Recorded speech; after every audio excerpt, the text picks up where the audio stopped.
For 3,000 years, the galaxy knew peace. The Grand Accord, signed after the Cataclysm Wars, held empires in balance. Trade thrived, cultures bloomed, borders stayed firm, and at the center of it all was humanity. Humans weren't the first, spacefarers.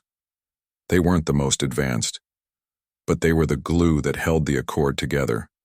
Mediators, builders, defenders when needed. For 3 millennia, Earth stood as a symbol of stability, a voice of reason, a friend to many, feared by none, until someone challenged them. It started with whispers from the rim, ships vanishing, stations left empty, communication blackouts. Then came the recordings, burned hulls, silent beacons, drifting. Cargo, evidence of precision, not chaos. Someone was testing the waters. The Council of Rulers met on Kalos Prime to address the matter. Representatives from 50 species filled the Golden Hall. All eyes turned to Earth's seat, but it was empty. Humans hadn't sent anyone. Then the truth came out. The ones responsible called themselves the Darnak. They had been hiding for centuries, rebuilding, watching. They believed the Accord had made the galaxy soft and humanity, its peacekeeper, was the softest of all. So they made their move. The Darnak struck 3 colonies near the human border, civilian settlements, unarmed, no warning, 16,000 dead. The Accord was shattered. The message they broadcast was clear. We reject this peace. Let strength decide the future. Humanity, you are first. The galaxy held its breath. Would Earth retaliate? Would the quiet shepherd finally roar? The response came not in words but in motion. From Mars to Europa, from Earth to the Belt colonies, the human fleets activated. Dry docks lit up. Stations spun into action. Black ships, long kept hidden, rose from the dark corners of space. Not for war, not for conquest, but to answer a challenge.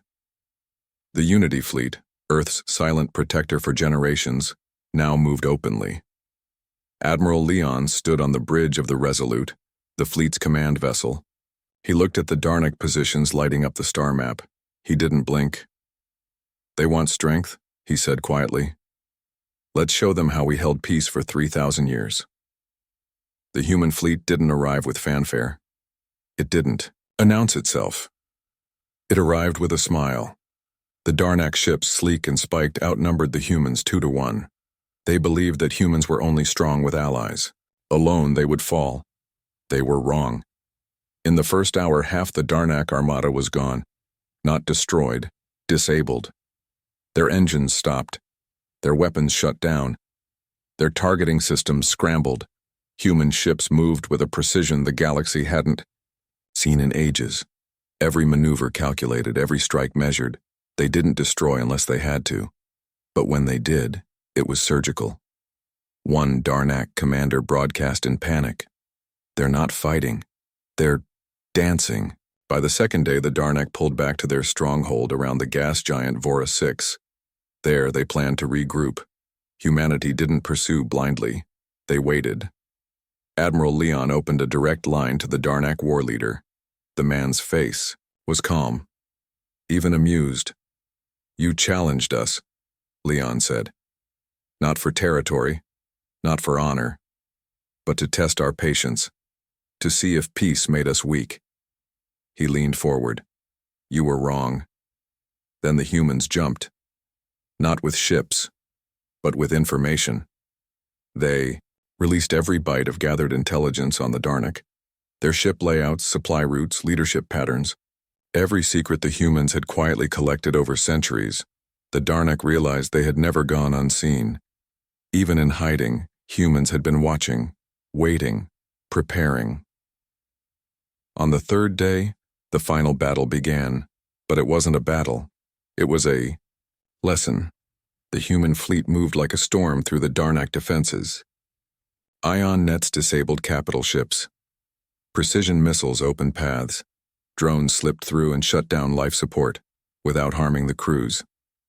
No Darnak leader was killed. All were captured. The war ended not with an explosion, but a quiet broadcast. From Admiral Leon. We held peace not because we feared war. We kept peace because we mastered it. This is our smile, calm, measured, and unstoppable. Learn from it. The accord was restored. The council reconvened. This time, Earth's seat was filled. Ambassador Hale spoke, his voice steady. Peace is not weakness, it is discipline, patience, strength controlled. But if tested, we will answer, not with rage, not with vengeance, but with precision. He looked at the Darnak delegation. We smiled because we knew how it would end. In the centuries that followed, the story became legend. Children across the stars told it as a bedtime tale. The day of the smile. The time when peacekeepers showed the galaxy the weight behind their calm words. And though many powers would rise and fall, one truth remained. You could challenge humanity, but you would not enjoy the answer.